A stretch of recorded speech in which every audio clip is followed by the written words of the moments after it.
Olá, você que está nos assistindo, muito obrigado pela audiência. Estamos vivendo um momento muito importante de democracia, um momento importante de cidadania no nosso país. No próximo domingo, dia 7 de outubro, temos as eleições 2018. Por esse motivo, estamos aqui recebendo em nossos estúdios o professor Luiz Felipe Vale, que é geógrafo e também com especialização em ciências políticas, que vai falar dos assuntos relevantes do processo eleitoral. Participando desse nosso bate-papo também o professor Rogério Narciso Gomes, que é coordenador da Escola de Negócios aqui da Unifage. Professor, esse ano tem um diferencial aí na política, nesse processo eleitoral. 2 senadores, teremos que votar em 2 senadores. Por que teremos que votar em 2 senadores e qual que é a função, qual que é a importância do senador da República? Bom, primeiro queria agradecer a todos que nos acompanham, professor Rogério, ao Mauri.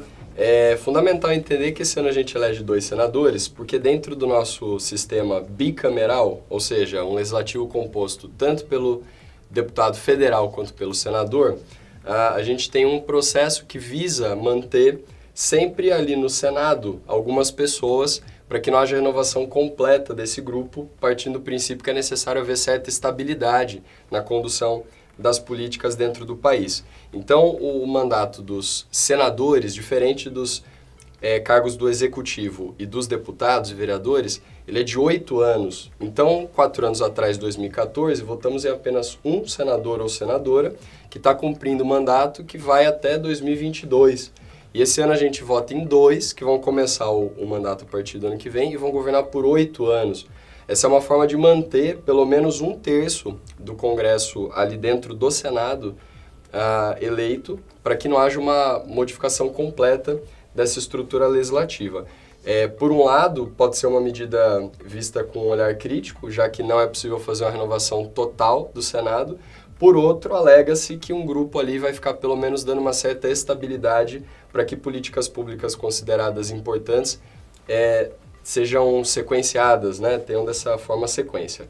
Já que eu comentei sobre senadores e deputados federais, é importante também esclarecer que apesar desses 2 grupos do Legislativo votarem leis que atuam em âmbito federal, enquanto os senadores representam cada uma das unidades federativas do Brasil com a mesma importância, ou seja, são 3 senadores por unidade federativa, independente da população de cada estado, os deputados federais que vão compor a Assembleia Legislativa, eles são eleitos proporcionalmente à população de cada estado.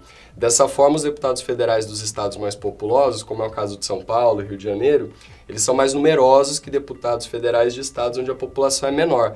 Então, na Câmara, você tem deputados federais proporcionalmente à população de cada estado, validando a representatividade. No Senado, cada unidade federativa vai ser vista com o mesmo peso na hora das decisões, porque cada uma delas vai ser representada por 3 senadores ou senadoras. A junção dos senadores e dos deputados federais é que vai formar o Congresso, que é esse nosso Legislativo Federal.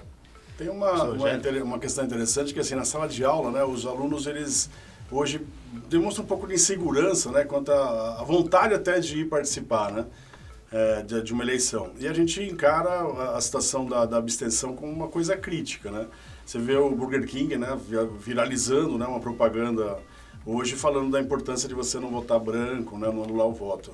O que você pode falar assim, para o nosso aluno, para o pessoal que está assistindo, sobre a importância realmente de participar desse momento democrático? Existe um mito, um fake news, um boato, que diz que voto branco e voto nulo cancelam a eleição. E isso não é verdade. O que acontece é o seguinte, os votos brancos e nulos, eles não são contados como votos válidos na hora da contagem ali para as eleições majoritárias, onde o candidato que tiver 50% mais 1 dos votos válidos é democraticamente eleito. Nem se for mais de 50% dos votos. Então, é diferente dos votos que foram dados a um candidato e esses votos serem anulados. Por algum motivo, imagina-se que um candidato recebeu mais de 50% dos votos e esse candidato foi impugnado, enfim, sofreu alguma penalidade posterior ao processo eleitoral e os votos dele foram anulados. Se 50% dos votos ou mais forem anulados, aí você tem a eleição do processo, ou melhor, a anulação do processo eleitoral. Mas se os votos forem nulos ou brancos, eles não são registrados como votos válidos.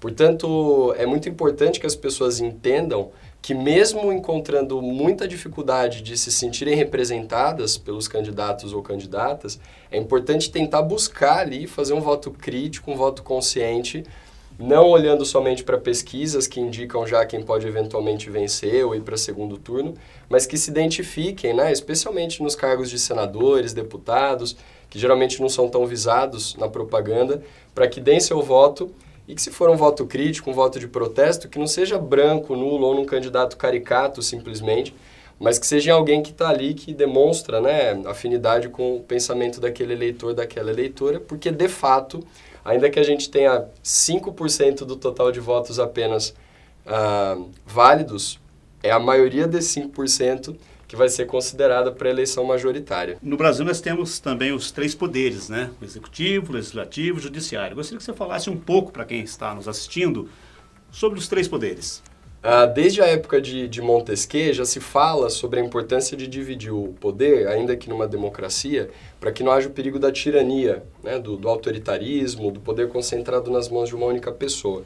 Então esse sistema chamado tripartite, né, ou seja, dividido entre executivo, onde estão o presidente, governadores, prefeitos, o judiciário, onde estão juízes, advogados, promotores, desembargadores, e o legislativo, onde estão os deputados federais, estaduais, senadores e os vereadores, ele visa criar um sistema que permita a fiscalização no exercício da função dentro dos 3 poderes e criar ao mesmo tempo um certo equilíbrio de poder para que não haja tirania ou decisões unilaterais por parte desses representantes. Então a população em geral presta muita atenção no executivo, nos prefeitos, governadores, presidentes e se esquece de que esses candidatos, se eleitos, só conseguem governar com apoio do legislativo. O presidente, que é o chefe do Estado federal, nem ele está acima da lei. Quer dizer, ainda que seja eleito presidente do país, ele precisa cumprir a Constituição e quem tem o poder, quem tem a palavra final na hora de votar projetos de lei, seja em âmbito municipal, estadual ou federal, é o legislativo. O judiciário ele aparece, na verdade, como um poder que vai julgar o mérito de causas, sempre com base na Constituição, quando não há esse consenso entre o executivo e o legislativo. O judiciário, portanto, vai literalmente aplicar o que está determinado na legislação, também seguindo aquilo que o legislativo vai consolidar como lei. Então, nem o judiciário está acima do que está ali na legislação, a não ser em casos excepcionais, né? São muitas vezes chamados mandados, né, judiciais, mas que caem por terra quando é validada sempre por fim, não tem como superar o que está ali na Constituição Federal. No Brasil, o Executivo e o Legislativo são eleitos democraticamente, o Judiciário não é eleito, é por via de concursos, né, e a carreira. O STF, que é o Supremo Tribunal Federal, que é esse cargo de maior poder, com os 11 ministros ali do Supremo, são indicações do presidente que está em mandato ali, e essa indicação tem que ser validada pelo Congresso para que esses ministros e ministras sejam de fato nomeados. Eles continuam ali compondo até os 75 anos, quando acontece a aposentadoria compulsória. No Brasil, parece que a gente sempre pensou muito no executivo e agora é que está descobrindo, né, que existe o legislativo, que existe o judiciário. Por um lado, isso é bom, mas a gente tem que sempre entender que um poder não pode intervir no outro. Então, por exemplo, um governador não pode mandar prender um deputado, da mesma forma que um senador não pode mandar prender um presidente. É o judiciário que julga essas causas, determina as sentenças, penas. E é evidente que cada um tem que ter autonomia para fazer o seu trabalho, sem sofrer qualquer tipo de abuso, violação ou interferência, inclusive no processo eleitoral, para que cada parte cumpra ali sua função, sem que haja um caráter partidarista, personalista, que vise interesses próprios, né? Afinal, a intenção é manter a democracia sempre imparcial, sempre funcionando de acordo com a Constituição e em favor da população. O senhor tinha uma dúvida, né, com relação ao processo eleitoral, exatamente, como o passo a passo lá? Isso, como hoje o eleitor, né, ele vai se confrontar com a urna, né? E ele para não anular o voto, ele vai ter uma sequência de como funciona hoje a sequência lá da votação lá na urna, né? Como é que são, na verdade, é uma sequência, né, de pessoas que serão aí eleitas. Então começa o voto para o deputado ou deputada federal, apenas um a gente escolhe esse ano. Depois deputado estadual, na sequência 2 senadores ou senadoras, que são os cargos do legislativo. Depois vem a governador ou governadora e depois o voto para a presidência, né, que é o último. E se a pessoa quiser anular qualquer um desses votos, basta que ela digite um número ali que não existe ou faça a opção por anular ou por voto em branco. E ela pode votar na coligação, se ela não quiser votar nominalmente no candidato ou candidata aos cargos de deputado, ela pode simplesmente eleger o número ali do partido e aí o voto vai para a coligação e não vai ser nominal a um candidato ou outro. Então é importante participar, né? Acho que o recado que fica independente dessa dificuldade que a gente tem hoje de escolher um candidato, que é difícil, né? Mas é participar, né? Para a gente fazer a nossa parte, né? Perfeito. E lembrar que o país, independente de torcer para um ou torcer para outro, vai ser governado por essa pessoa e todo mundo vai ser afetado da mesma forma por quem entrar no poder. E não é porque você votou em quem ganhou, votou em quem perdeu, que vai haver uma política específica para você, né? Isso é fundamental, entender que a gente faz parte de um mesmo grupo, de uma mesma nação, que vai estar sujeita às mesmas regras.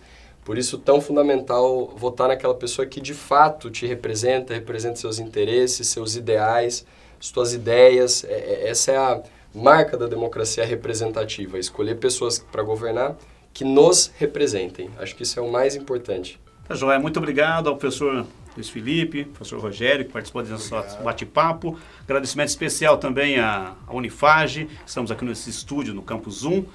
E acompanhe aí então os próximos programas, né? E agradecer mais uma vez a presença do professor Luiz Felipe. Muito obrigado, professor. Muito obrigado. Obrigado, professor. Obrigado, Maurício.